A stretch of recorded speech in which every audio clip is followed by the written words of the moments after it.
The problem statement from GATE Physics 2015 paper reads as follows.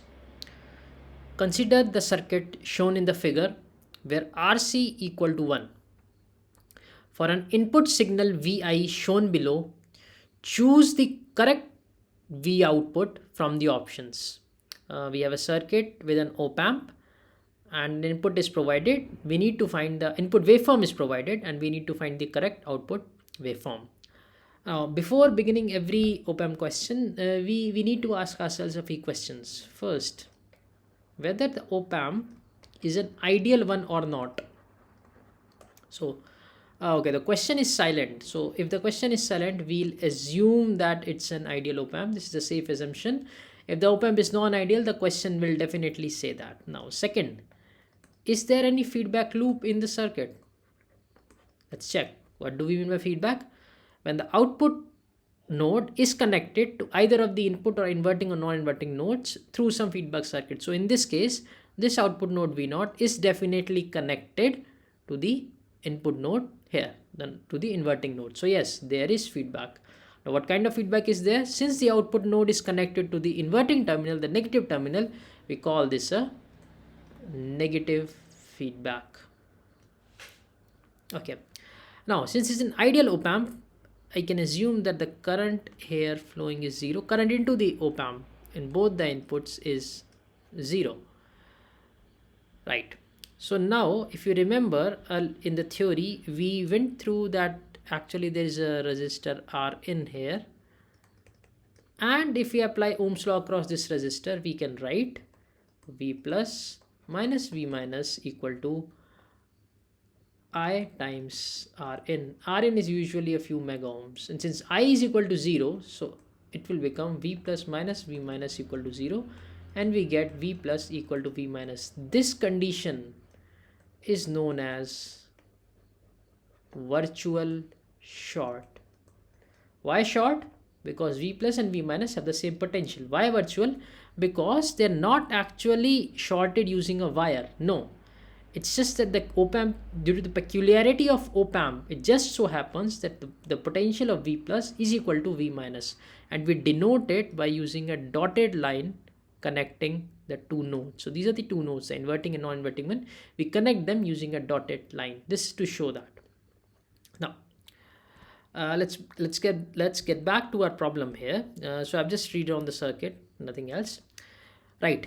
So as always, we'll assume this to be 0, this to be 0, and a virtual short condition here. Now note that since no current is flowing through here, so this potential, so the current across this resistor has to be 0. Okay. So if the so let's name the resistor. Let's call this R1 and let's call this R2, and remember that R1 equal to R2 equal to R. Okay. So let's apply Ohm's law across R2. I can simply say, and let's assume a current I2 is flowing here. So I'll simply say the potential. So the potential, let's assume the potential here is Vx. Obviously the potential here will also be Vx. So I can write Vx minus 0 is equal to I2 times R2. Now note that the value of I2 has to be 0 because there's no current going in or out of the non-inverting terminal of the op-amp. So if I2 is 0, this becomes Vx is equal to 0 times R2. This implies Vx is equal to 0 volts. So this is ground.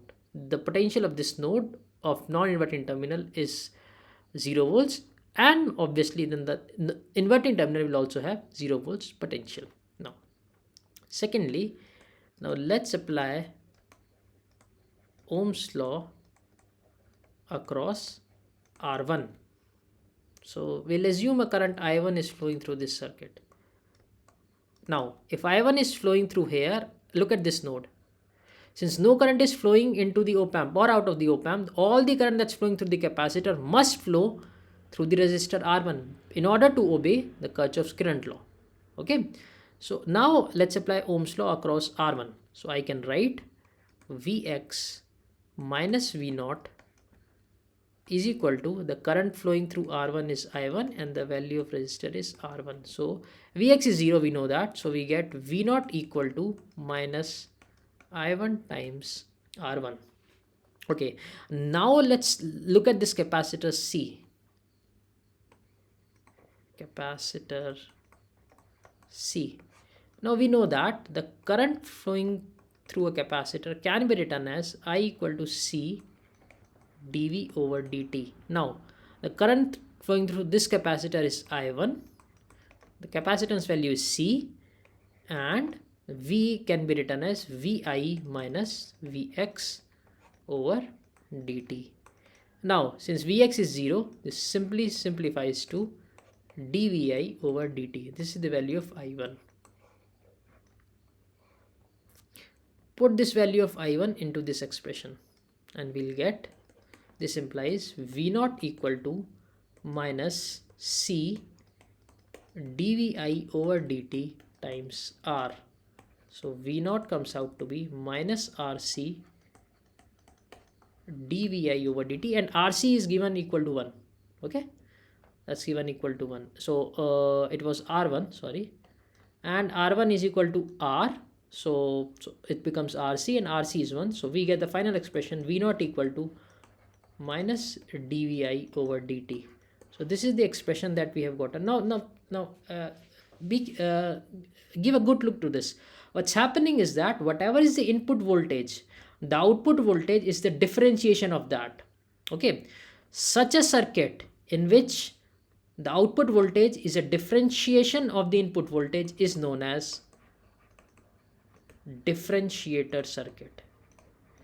Remember, we had talked that we can do many mathematical operations using op-amp, and this is one of the advantages. So we can use this op-amp. So we used op-amp to differentiate the input signal, and such a circuit is called differentiator circuit. Now we were required to find the input waveform. Okay, so now let's look at this now. So from here to here. Okay, so I'll use a different pen. Okay, I'm solving this here now. So let's say from t equal to 0 seconds to t equal to 1 seconds, we know Vi is this. So Vi is t. This is a straight line. So Vi equal to t. That's the expression that we get. This implies dvi over dt is equal to unity, and V0 is minus dvi over dt. So this is minus 1. So from 0 to 1 seconds, the value of V0 should be minus 1. Similarly, from t equal to 1 seconds to t equal to 2 seconds, Vi is a negative slope, and that slope is, the value actually is 1 minus t, this line, this straight line between 1 to 2 seconds. So this implies dvi over dt would be minus 1, and V0 would be minus dvi over dt, which would be plus 1. So in this region, V0 we determined as minus 1. So in this region, if I draw V0 here, so let's assume this is Vi, this is V0. So in this region, it would be minus 1, and in this region, it would be plus 1, and then again minus 1, and then again plus 1. So this is how V0 will look like, a square wave, because a differential of a triangle of a straight line is a horizontal line. Okay, or a differential of a wedge is a square wave.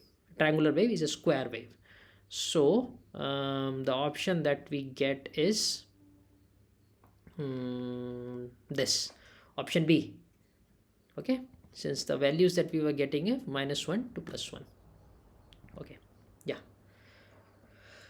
Thank you for listening.